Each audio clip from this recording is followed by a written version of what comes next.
The rumors have ended. The decision is public. Cleveland Browns owner Jimmy Haslam has informed every level of the organization that unless an unforeseen injury intervenes, Shedeur Sanders will start at quarterback in week 1. The announcement is not an informal suggestion or a quiet push in the background. It is a direct order. Multiple independent reports, amplified most visibly by Colin Cowherd, confirm that Haslam delivered the directive himself. From the owner's viewpoint, the logic is simple. No one else on the roster offers the same combination of talent, leadership, and long-term upside. Joe Flacco is approaching the twilight of his career. Kenny Pickett has shown flashes but remains inconsistent. Dillon Gabriel, taken in the 3rd round, is a developmental project. By contrast, Haslam believes Sanders can alter the franchise's trajectory immediately, and he refuses to allow internal hesitation to stall that possibility. The standoff traces back to April. General manager Andrew Berry and head coach Kevin Stefanski entered the draft wanting a low-profile prospect who would fit quietly into the existing depth chart. They prioritized scheme familiarity, modest public attention,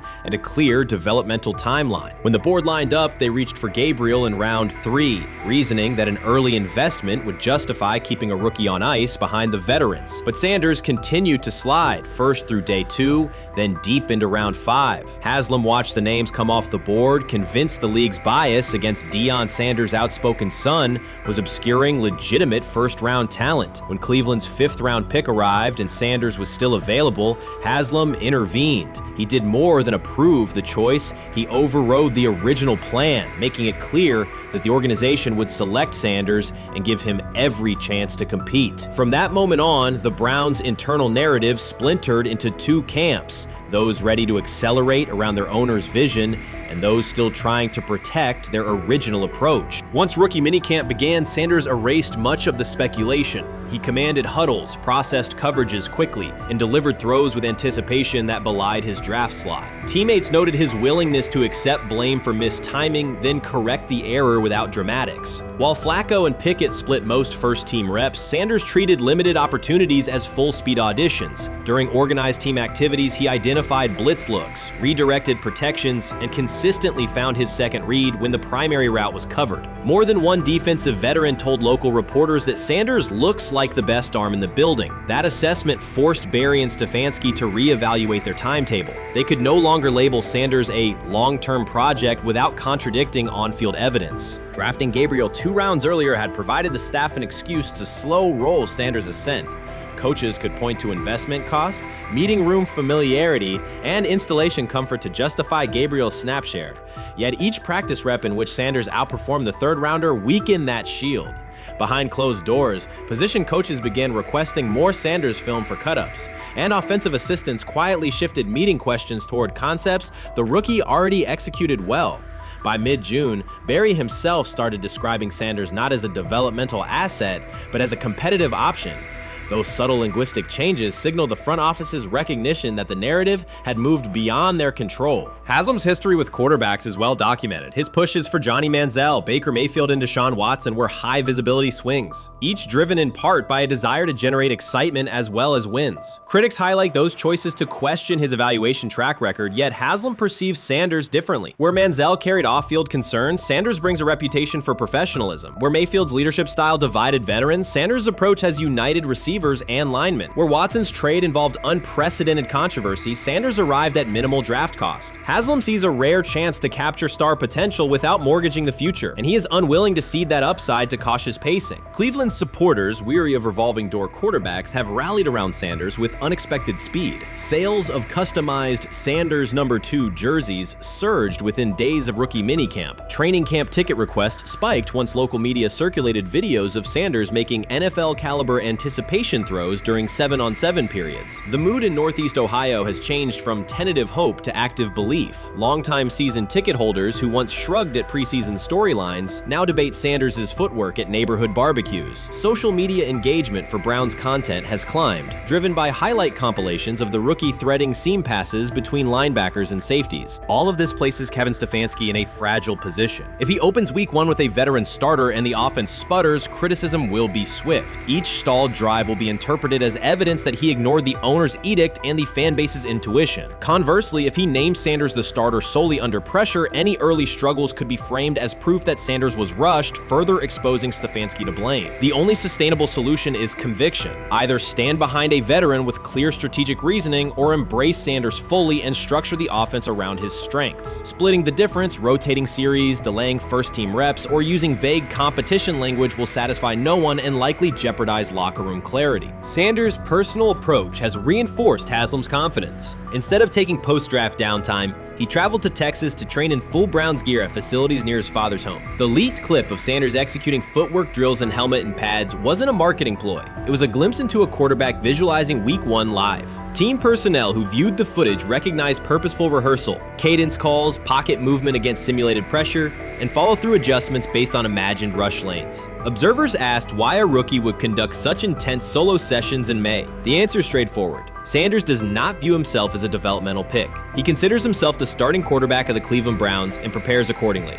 On pure ability, Sanders' arm strength ranks with the league average for starters. His accuracy to the intermediate middle, an area where the Browns' current scheme generates high-leverage completions, has drawn consistent praise from receivers. The primary areas still under review are blitz recognition and live bullets and timing on deep outbreaking routes versus press coverage. Those developmental checkpoints are significant, yet daily practice reps show acceleration. In contrast, Flacco's mobility limits the boot action game that Stefanski installed to help Mayfield early in his tenure. Pickett can extend plays, but struggles to attack tight windows between linebackers and safeties, an essential requirement in Cleveland schematics. Gabriel remains an unknown at NFL speed. Thus, the competitive landscape favors Sanders sooner than the coaching staff originally planned. The franchise now stands at an inflection point. Haslam's mandate, the locker room's growing support, and the fan base's enthusiasm all tilt towards Sanders. The front office's earlier strategy, anchored in patience and quiet development, is increasingly untenable. Barry's shift in messaging indicates grudging alignment, but final authority over the depth chart rests with the coaching staff, unless ownership directly intervenes on game day decisions. A move rare, but not unprecedented in the NFL. Should Stefanski align with the owner and name Sanders the starter before preseason concludes, he can claim proactive vision and tailor the offense through training camp. Should he resist and open with a veteran who falters, he risks rapid loss of credibility and possibly his position. Either path carries pressure, but only one aligns with the momentum sweeping through the building. For 2 decades, the Browns have cycled quarterbacks without securing a stable star. Each new hope, whether draft pick or trade acquisition, has collapsed under injuries, inconsistency, or organizational disarray. The possibility that Sanders could finally anchor the position is not merely a football storyline. It is a potential cultural reset for a fan base defined by resilience. Haslam's insistence reflects that awareness. Cleveland needs a leader who can win on Sundays and project confidence every other day of the week. Sanders has shown he can shoulder expectations without retreating from scrutiny. That trait, more than arm talent alone, is why the owner views him as indispensable. Voluntary workouts transition to mandatory minicamp next week. If Sanders receives a substantial share of first-team snaps, observers will interpret it as the staff's acknowledgement that the competition is tilting decisively. A public declaration may not follow immediately, but every rep allocation is a signal. If, however, the staff continues funneling most top unit snaps to Flacco or Pickett, tension will escalate. Local media will question the evaluation process. National analysts will debate the merits of letting a rookie learn through live action versus controlled practice. Inside the facility, players will recognize any disconnect between performance and opportunity, and unity could fray. The Browns have reached a decisive moment. Shedeur Sanders has demonstrated the skill, poise, and work ethic to justify starting in Week 1. Jimmy Haslam has publicly positioned him as the future, and by implication the present, of the franchise. Kevin Stefanski and Andrew Barry must either endorse that vision or brace for the consequences of delaying it. For Cleveland fans, the significance is clear. A legitimate chance to exit the cycle of quarterback uncertainty and rally behind a signal caller capable of commanding the field and galvanizing the city. Whether that opportunity is seized promptly or postponed will define the Browns' 2025 season and likely the tenure of the decision makers involved. You made an interesting point. So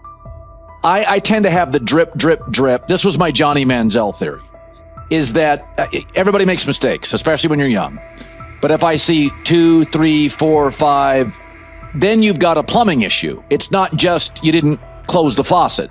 So there's about 6 pieces of video in college where Shedeur was a little bit of a brat, whatever. Then there's the legendary cringy draft room. Didn't love that as a B prospect. Then there's back-to-back speeding tickets, both over 90, and a missed arraignment. The NFL is navigating unexpected headlines after a former Browns coach publicly defended Shedeur Sanders in response to reports of multiple speeding tickets. The coach's statement has sparked extensive online debate. Supporters welcome the show of loyalty, while critics question the motive. Sanders now finds himself at the center of an unforeseen controversy, and observers want to know why a Cleveland coach is standing so firmly in his corner. The story is developing rapidly and continues to draw intense attention. When it came out that he got a speeding ticket, I said it's not really that big a deal. I feel very differently about it now. Over 40 miles an hour over the speed limit, less than 2 weeks after you just got a ticket. I don't know if that's entitlement or immaturity. There's got to be some teams that are feeling very good right now that they didn't draft him. Observers are focusing on Shedeur Sanders' recent speeding ticket, treating the violation as a measure of his character and sidelining his athletic, academic, and philanthropic accomplishments. The incident, driving 15 miles per hour over the limit in a borrowed Lamborghini, has drawn sharp criticism. In response, a former Cleveland Browns coach has taken the opportunity to comment, even though the franchise is widely viewed as unstable due to its frequent coaching changes and limited on-field success. By defending Sanders, he presents himself as an authority on discipline and leadership. The statement, coming from an organization seldom praised for stability, has nonetheless attracted considerable attention across the league. You want to defend him a little bit. I thought this was an interesting take.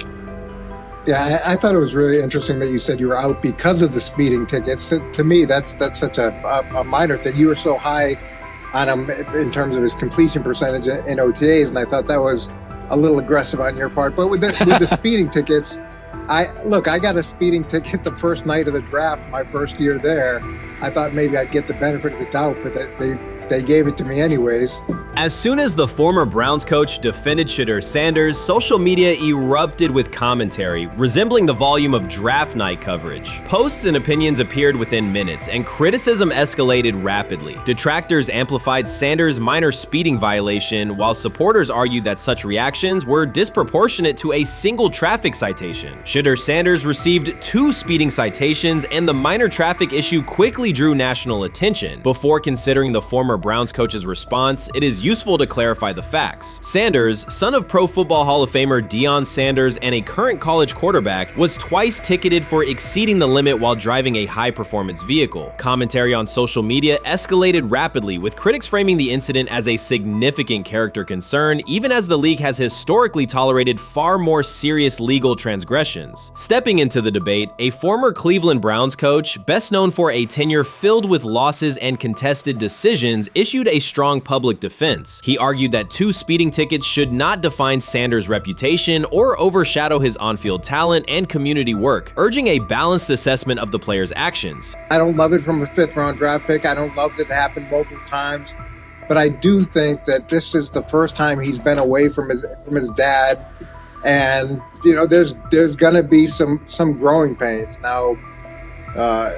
Would I sell my stock on it like you are? Not because of a couple speeding tickets, especially in light of the problems that Brown's quarterback room has had to deal with legally in the last few years. I mean, this is nothing. The debate quickly shifted from 2 speeding citations to broader claims about integrity, growth, and leadership. The former Browns coach framed the infractions as moments for personal development and urged observers to view them in context. Critics responded forcefully. Some called for disciplinary action, others questioned Deion Sanders' parenting, and a few sought to discredit the coach himself, despite his professional record already being widely analyzed across the league. The reaction underscores an apparent inconsistency in public standards. Fans often overlook on-field confrontations, heated sideline arguments, and other significant controversies, yet they treated Sanders' routine traffic offenses, speeding without evidence of reckless endangerment, as indicators of serious character flaws. If such minor violations were adopted as the primary measure of morality in professional football, many players would face similar criticism. Sports media amplified the story almost immediately. Television panels dissected Shedeur Sanders' decision-making, treating 2 speeding tickets as indicators of deeper character concerns. Networks aired detailed segments under banners such as red flags and road rage, repeatedly questioning whether the citations might affect his draft evaluation. Although Sanders is already regarded as a first-round prospect, analysts emphasize that NFL teams value discipline and legal awareness when forming final assessments. Many commentators overlook the fact that other high-profile players have faced more serious offenses without similar scrutiny. Throughout the coverage, the former Browns coach defended Sanders, portraying him as a talented quarterback subjected to disproportionate criticism in a culture that expects near-perfect conduct. His argument was thorough and methodical, asserting that the traffic violation should not overshadow Sanders' skills, work ethic, or future potential.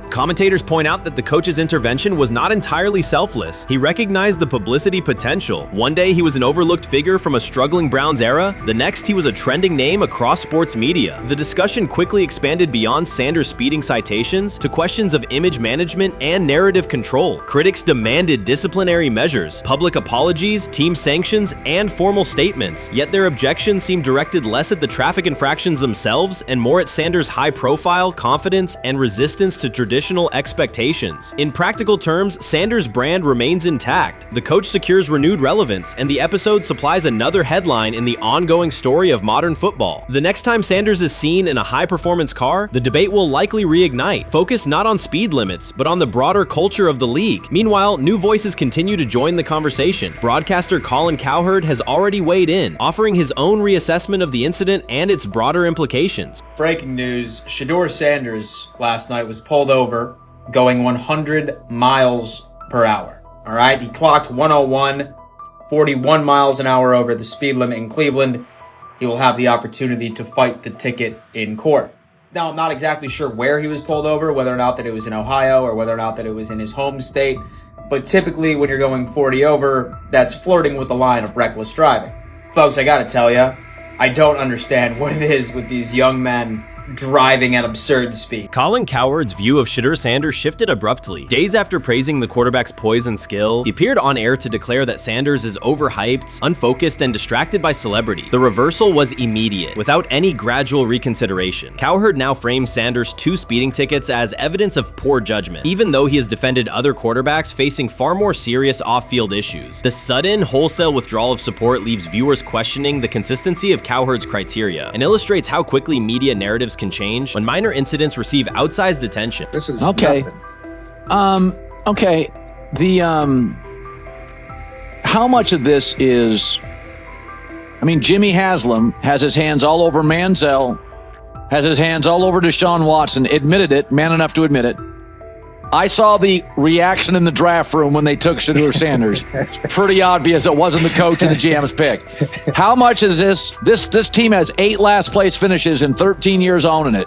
How much of this is we don't have a very good owner here like Washington, D.C. and the Commanders? Yeah, I didn't love the owner stepping in and saying, hey, you got to take this guy in the 5th round.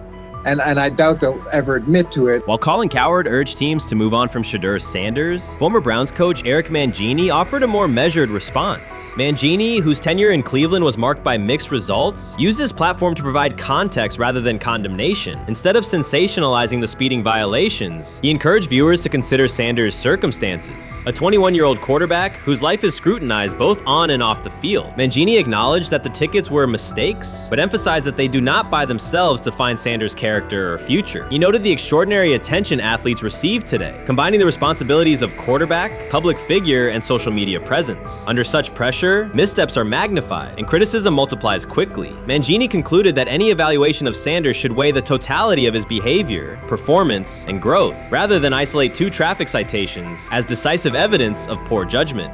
He lied to us all when he said that this was going to be an open competition, a 4-man open competition when it comes to the QB situation up there in Cleveland, in which from the looks of it, all we've seen it be was a 3-man race.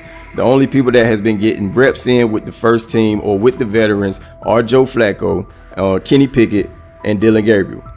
We've never seen my boy Shedeur Sanders get a chance to get in. Even with him doing the things that he has been doing up there, he has yet to get in with the... Shedeur Sanders was caught off guard by Coach Kevin Stefanski's recent remarks, which have sparked talk of bringing in another starting quarterback. Commentators are debating whether Stefanski's comments reflect eroding confidence in Sanders or a brief lapse in judgment, but the rookie now faces intensified scrutiny over his role. The Browns, we got an analyst that says that Shedeur Sanders should have some kind of a ban? Banishment of some kind? Come again? Say what? For what? And we've got, this would be more troubling. If I'm a Browns fan, and this is where we're going to start, potential dissension in the ranks of the front office and the coach. And over what? Quarterback. When a program's headline quarterback suddenly becomes the subject of sideline murmurs and quiet searches for replacements, the situation is unmistakable. It's a breach of trust. Shedeur Sanders, the passer who put Colorado back in national conversations with his production and profile, has just received a clear message that his job security is in question. Coach Kevin, the assistant previously considered to be in Sanders' corner, made remarks that ignited speculation about changing quarterbacks. Fans, analysts, and even Deion Sanders are now reassessing the team's unity and its true plan for the position. The comment was no accident. It was a deliberate signal that the staff may soon elevate a backup. For perspective, Shedeur Sanders did not step into ideal conditions last season. He was sacked so often that Colorado could have dedicated a locker to every opposing edge rusher who reached him. Could I possibly go to bat for Kevin Stefanski as a great head coach? No, I couldn't. Could you go at bat against him, saying he's a horrible head coach? No, I can't. I think that's why we fall in the middle. I think that's why in a lot of these discussions, and that's why a lot of the rankings, you see him right now in that 15 to 20 range, somewhere in that middle pack of NFL head coaches. I've said earlier, Kevin Stefanski has already been given more head coaches than any coach I've ever seen in Cleveland. Starting with the decision to move on from Baker and him clearly still having another level to get to in Tampa. Last season, Shedeur Sanders often had to operate behind an offensive line that provided minimal protection. Yet he still delivered precise throws and critical drives. At times, he seemed to be carrying a struggling roster almost on his own. Despite the constant pressure, he never complained, never threatened to transfer, and never acted entitled. He remained with Colorado because he trusted the program, trusted his father, and believed in the team's larger mission. That loyalty is why Coach Kevin Stefanski's recent statement that the quarterback competition is wide open struck so sharply. The remark implies that Sanders' starting role is insecure, as though the player who absorbed countless hits while holding the offense together is simply another name competing with walk-ons and first-year athletes who are still learning the cadence. This goes beyond ordinary coach language about fostering competition. It introduces genuine uncertainty about the staff's confidence in Sanders and invites speculation that Colorado is actively assessing outside options through the transfer portal. By characterizing the position as vacant, Stefanski has planted seeds of doubt that could quickly evolve into rumors and undermine the stability of the locker room. I'm sorry, but when it comes to quarterback, I'm going to defer to my head coach, generally speaking, especially one with Stefanski's track record and how he's viewed across the league. So this is interesting because it tells you Kevin Stefanski's not a Shedeur Sanders guy. And it also tells us who made these picks. Exactly. The Cleveland Browns made a rather awkward decision in the NFL draft, opting to take quarterback Dylan Gabriel in the 3rd round, well before he was expected to fly off the board. Then 2 rounds later, the Browns took fellow quarterback Shedeur Sanders. So what exactly is going on? Discussion has begun about whether Colorado is actively evaluating another quarterback and preparing for life after Shedeur Sanders. Analysts are debating whether Coach Kevin's move is calculated strategy or a misstep that jeopardizes team stability. Sanders remains a top NFL prospect, Deion Sanders' son, and the program's public face. His highlights dominate social media and his jerseys outsell the team's victories. Yet he is once again being asked to reaffirm his position. The issue is more than routine roster management. It intersects with the family dynamics that shape the program. By portraying the quarterback job as open, Coach Kevin signals to both Shedeur and Deion that the staff is willing to move on despite Sanders' stature. For Shedeur, sitting through film sessions while hearing talk of potential replacements adds an unwelcome layer of uncertainty to an otherwise proven resume. The decision may reflect a desire for a quarterback with a different profile, perhaps someone more mobile and system-oriented, rather than a dismissal of Sanders' accomplishments. Urban Meyer's roster history underscores the absurdity. Meyer coached Aaron Hernandez, whose off-field crimes are well documented, along with other players entangled in assaults, academic misconduct, and more. Yet Feinbaum singled out Newton, a national champion, Heisman Trophy winner, and NFL MVP as the worst. This selective condemnation is not new. When Deion Sanders recently suggested implementing an NIL salary cap to restore competitive balance, Feinbaum dismissed the proposal and called Sanders a hypocrite rather than engage with the substance. The pattern repeats. Feinbaum routinely targets Cam Newton, Deion Sanders, Jameis Winston, Lamar Jackson, outspoken black athletes and coaches, while extending grace to figures such as Nick Saban, Kirby Smart, Dabo Swinney, or Tim Tebow under similar circumstances. Newton is no longer content to remain silent while others distort his story. In response, he laid out an accurate chronology, highlighting facts the commentary networks rarely repeat. One long-standing myth is that Newton was expelled from the University of Florida. He was not.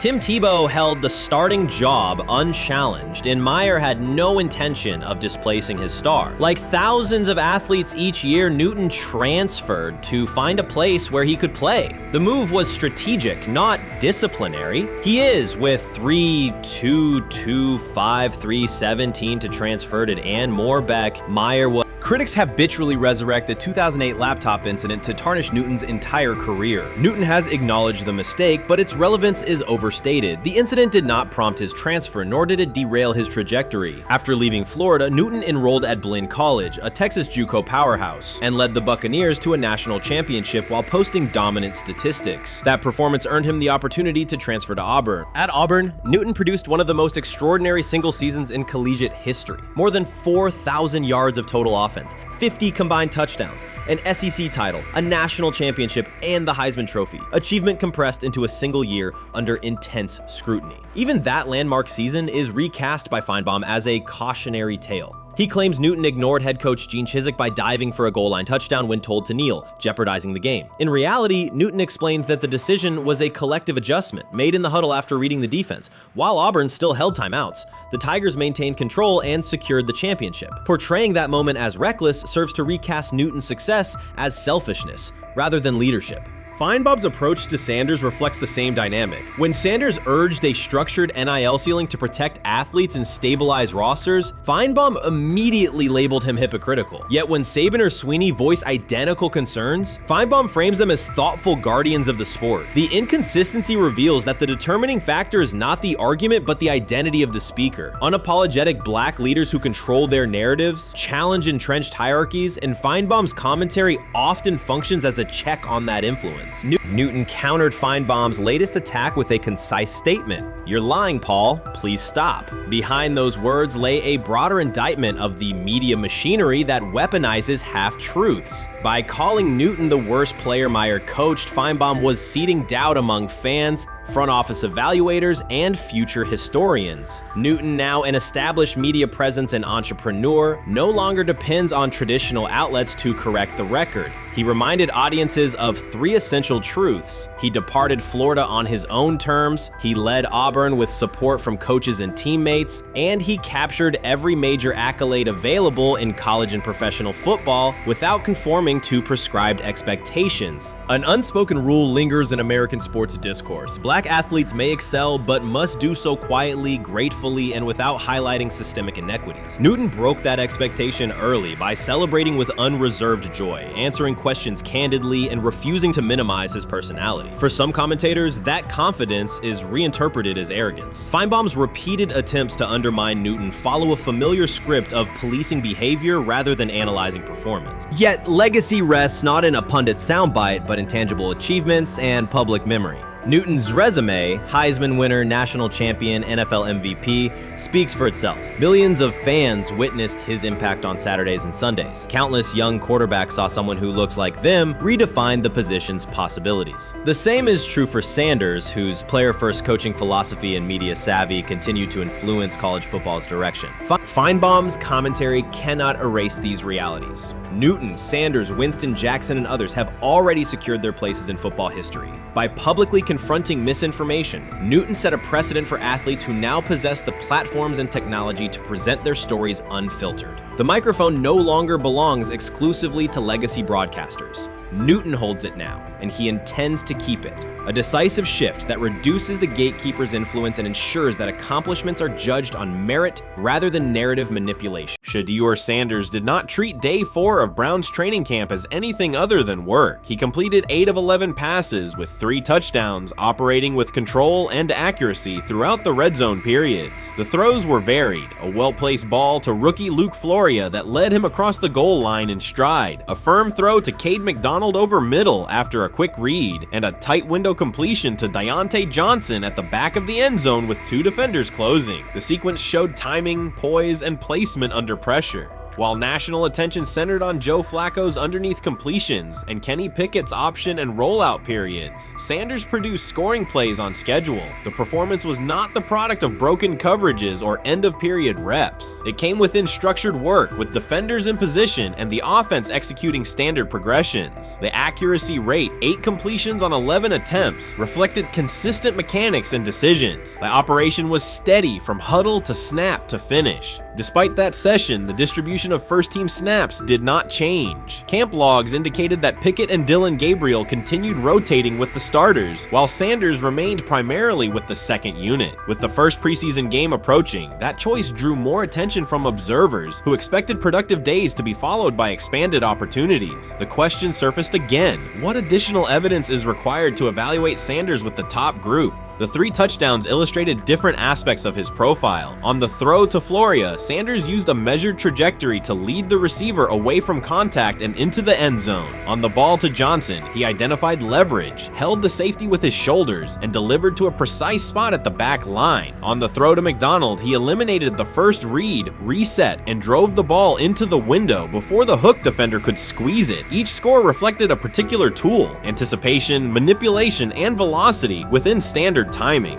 Comparisons to the other quarterbacks were straightforward. Pickett produced 2 touchdowns but placed 1 late ball that exposed a receiver to contact near the goal line. Gabriel accounted for 1 score, with additional gains coming on checkdowns and designed movement. Flacco advanced the ball in short increments without finishing drives during the same period. Sanders converted opportunities into points repeatedly and without turnovers. The rotation, however, remained unchanged. Head coach Kevin Stefanski and the staff continued to allocate first-team work to the same group, describing the process as an open evaluation. In practice, that has meant extended starter reps for Pickett and Gabriel, veteran scripts for Flacco, and second unit periods for Sanders. The disconnect between output and opportunity was notable, particularly given the stated goal of reaching an early decision at quarterback. When asked about the timeline recently, Stefanski said the preference was to decide sooner rather than later, an acknowledgement that the window for assessment is limited as preseason approaches. Speculation about motives is common in such situations. The discussion has included references to front office perspectives and ownership influence. Owner Jimmy Haslam is widely viewed as supportive of drafting Sanders. General manager Andrew Berry is known for prioritizing fit, traits, and process within the roster building model. Stefanski reports to Berry, and the practice plan reflects coaching evaluation within organizational parameters. None of that guarantees any outcome. It does explain why rotations can remain conservative even after strong individual periods. Regardless of internal views, the most useful next step for the evaluation would be a defined set of first-team snaps for Sanders to put comparable tape next to his peers. There was also outside attention on several practice segments from earlier in camp that showed Sanders throwing during lulls to non-receiver personnel, ball attendants, staffers, and assistants, while other quarterbacks were in script with full units. Those clips circulated widely and were interpreted by some as dismissive. Sanders addressed questions about it by narrowing the focus to preparation, explaining that his responsibility is to be ready for the work assigned and that he has adjusted at every level of competition, from HBCU ball to the Power 5 and now the NFL. The response matched his general approach: acknowledge the situation, maintain routine, and continue to execute when the next period begins. The broader draft day and narrative context remains part of the conversation. Sanders' college resume included efficient production and high completion rates across across 2 programs, culminating in national recognition such as the Johnny Unitas Golden Arm Award. His selection in the 5th round was driven by varying evaluations of projection, scheme fit, and development timelines. The result is the current environment. He must present his case within limited windows, then wait for access to the next rung of competition. That does not make the process unfair, it makes it exacting. The best answer, for him and for the staff, is additional, comparable reps and clear tape.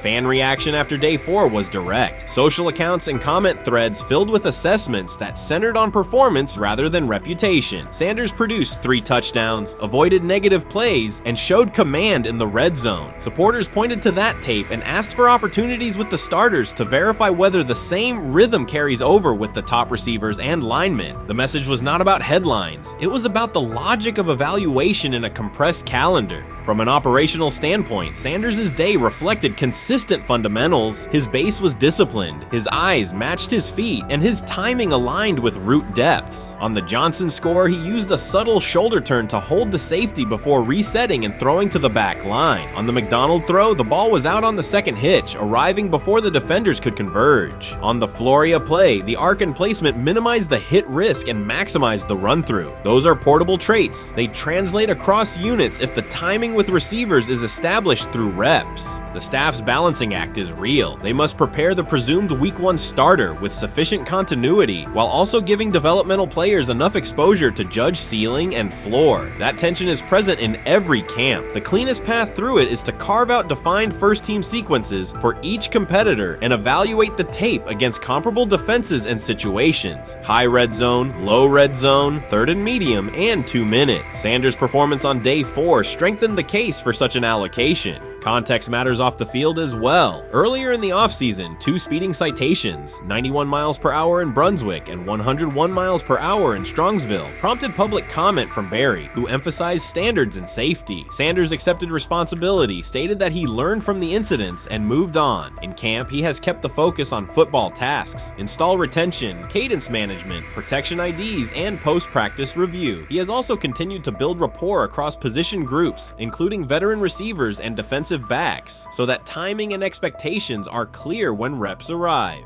None of this diminishes the experience of the veterans in the room. Flacco has decades of film, Pickett has multiple seasons of NFL starts, and Gabriel brings mobility and a defined collegiate profile. It does, however, underscore the purpose of camp, to align decisions with current performance. Sanders produced the most efficient scoring period of the day. The next logical step is to see that operation with the starting unit, document the results, and compare them to the other candidates under the same conditions. The preseason opener will compress timelines further. Install packages expand, and coaches begin to narrow personnel groupings. If the objective is to identify the quarterback who can operate the offense most cleanly on Sundays, then structured exposure now will give the staff better information later. A small but deliberate set of first-team snaps for Sanders, scripted early downs, a 3rd down sequence, and a red zone series would provide data without disrupting broader preparation. Until that occurs, Sanders can only continue to control process and execution. Day 4 showed what that looks like when opportunities align. Efficient reads, disciplined mechanics, and finishes in the end zone. He did not seek attention for the sequence. He put it on tape. If the evaluation remains consistent with the stated competition, comparable snaps should follow. If they do, the staff will have a clear, side-by-side measure. If they do not, the question from observers will remain the same. What more needs to be seen to justify the look?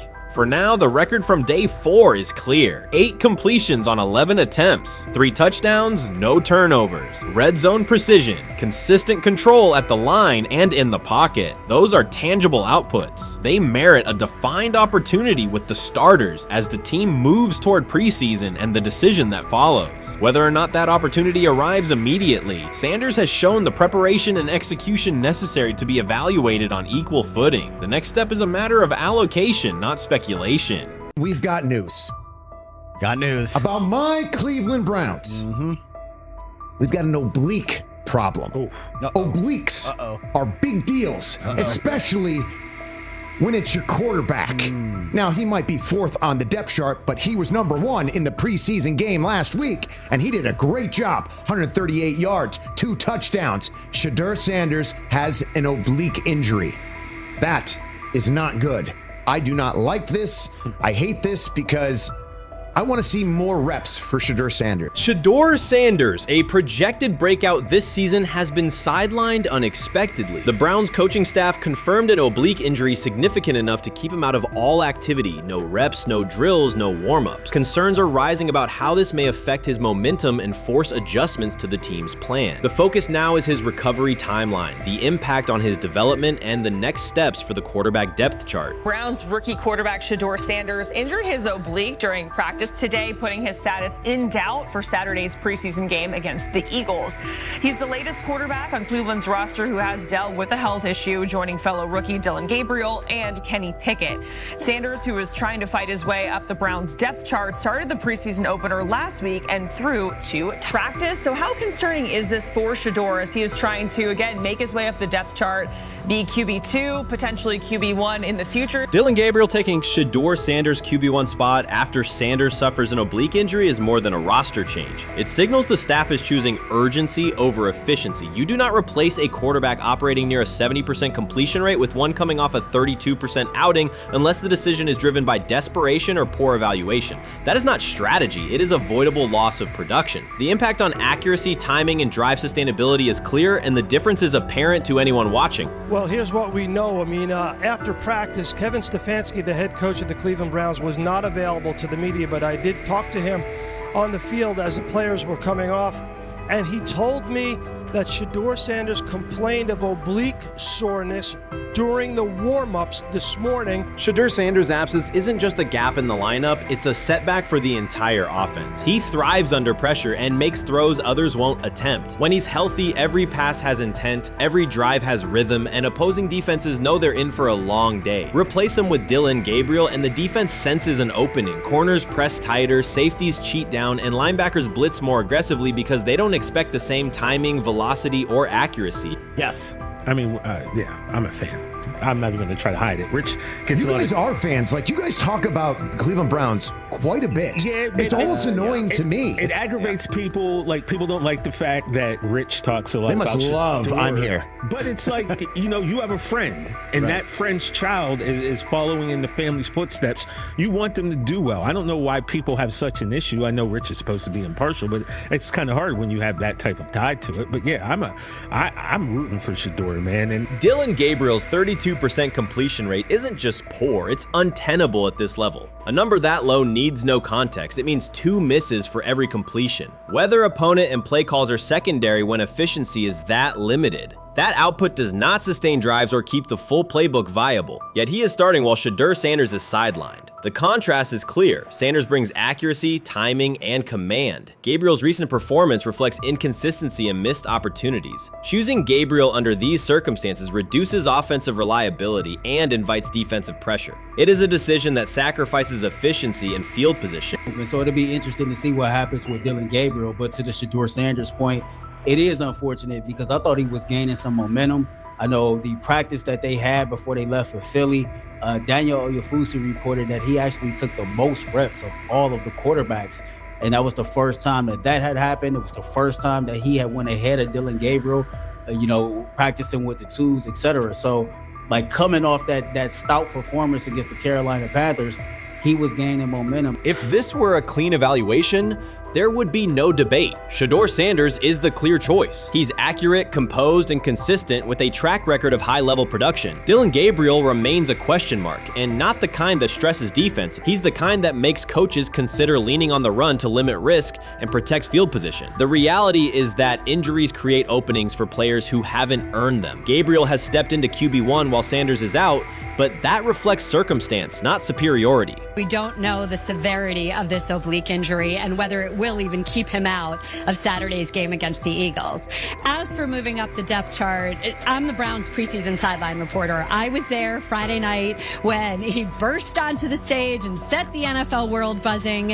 And yes, his demeanor was tremendous. His poise was tremendous. He did the things that were asked of him. But at the end of the day, he wasn't actually asked to do all that much. The real concern is how this could attach to Shedeur Sanders' reputation. The NFL is unforgiving something about availability. An oblique injury for a quarterback isn't minor. It affects mechanics, torque, and timing. Even with a strong return, the injury-prone label can linger. For the Cleveland Browns, or any team seeking stability under center, that perception is toxic. Teams don't want a player they fear won't make it through October. That's the risk. Talent doesn't always overcome league politics. Once questions about durability start, they rarely fade. They surface in contract terms, roster decisions, and sideline evaluations. So Shedeur Sanders is injured again? If you were following along on social media today for the Browns' first joint practice in Philadelphia against the Eagles, wow, you were in for a tumultuous ride. I mean, all the reporters, both Browns and Eagles reporters, were pretty much flabbergasted at the fact that Shedeur Sanders was taking 0 team reps during the day, and even Tyler Huntley was getting team reps instead of Shedeur. And then it came out, obviously, everybody's speculating. There's people calling for Kevin's jobs, and before I go any further, I don't blame anybody. Ever. Meanwhile, Dillon Gabriel's numbers should be sidelining him, not elevating him. A 32% completion rate isn't a dip, it's a warning sign that points to issues with field vision, timing, and receiver cohesion. That's the quarterback taking snaps while Shedeur Sanders is out. Put their work side by side and the gap is obvious. Sanders shows consistent placement, timing, and footwork that reflect high-level execution. Gabriel's recent output introduces variability that shrinks the call sheet and stalls drives. You can't claim the priority is winning while starting a quarterback who isn't reliably delivering routine completions. Fans recognize it, receivers lose confidence and tempo when targets are off, the offensive line's urgency fades when protection doesn't translate into productive throws, team belief in the quarterback is fragile, and once it erodes, a season can come apart quickly. We could be looking at, 3/4 of Snoop and maybe 1/4 of Dillon Gabriel. Not really exciting for the fans. Of course, it would be nice to see what Dillon looks like. Did spend third-round capital on him. If you're Dillon Gabriel and you're a rookie, is not you be want to get healed. You want the reps. You want to take these reps. So what do you do to prepare yourself and get ready? Because, man, when rookies get injured, it's like these reps are so valuable. Yeah, sets them back a lot. We do have some video here. Mike Garafolo had some video of Jalen Hurts kind of helping Shedeur use his cart to get off the field here. Shedeur Sanders changes the entire equation. His presence under center keeps defenses honest, keeps teammates engaged, and expands the coaching staff's options. You can call vertical shots, open the playbook, and control the game's tempo. Dillon Gabriel limits that. With him, the playbook narrows, drives stall, and the defense ends up on the field too long trying to compensate. The Cleveland Browns are not in a position to gamble at quarterback. This is a franchise with a difficult history at the position. With Gabriel, the issues are visible from the stands. A 32% completion rate won't jump to 60% with a few extra reps. If anything, it will decline as defenses present looks they would not risk against Shedeur. And that's the core issue. Shedeur Sanders at 80% is still a better quarterback than Dillon Gabriel at his best. That isn't exaggeration, it's the numbers. If Sanders is a 70% passer when healthy, even a drop to 60% keeps him well ahead of where Gabriel is now. Yet the team is rolling with the quarterback who isn't delivering routine completions. Every week Sanders is out, his hold on QB1 loosens. That's the hard truth. The longer Gabriel stays in the role, the more coaches cite continuity and chemistry to cover what's happening on the field. Every throw and every drive has to be a statement, not just to win, but to erase any notion that Gabriel is a legitimate alternative. In the NFL, QB1 isn't handed back because you used to be the best option. You have to take it. Started off with some positive news for Shedeur, and then it kind of just went left real quick. Shedeur got the news early on that if Dillon Gabriel couldn't go, he would get his second straight start in the Saturday preseason game against the Philadelphia Eagles. And then he went on to injure his oblique. For the fans who don't know exactly what part of the body the oblique is at and what that injury is and how it can impact the quarterback, can you explain to them what is an oblique injury? It's like up in this area, right? Well, you can't see me, but like right up in here, when you go to throw, like obviously that's all that. So the truth is straightforward. The Cleveland Browns, or any team in this situation, aren't going anywhere meaningful with Dillon Gabriel under center. You can frame it as progress and point to selective highlights, but reality will level it out, and by then the season is already slipping. Shedeur Sanders is the difference between a team with a path forward and a team playing out the schedule. He reads coverages, delivers on-time throws, and forces defenses to respect affect every level of the field. Gabriel turns the offense into guesswork. The NFL is built on results, and the results are clear. Gabriel's 32% completion rate functions as a warning sign. It doesn't need context, a clinic, or a film session to explain. It signals inefficiency that stalls drives and compresses the playbook. Yet he has been handed the role Shedeur established through precision, composure, and production. That decision undercuts the stated goal of winning. With Sanders, the offense retains structure, rhythm, and threat. With Gabriel, it narrows and exposes the defense to longer stretches on the field.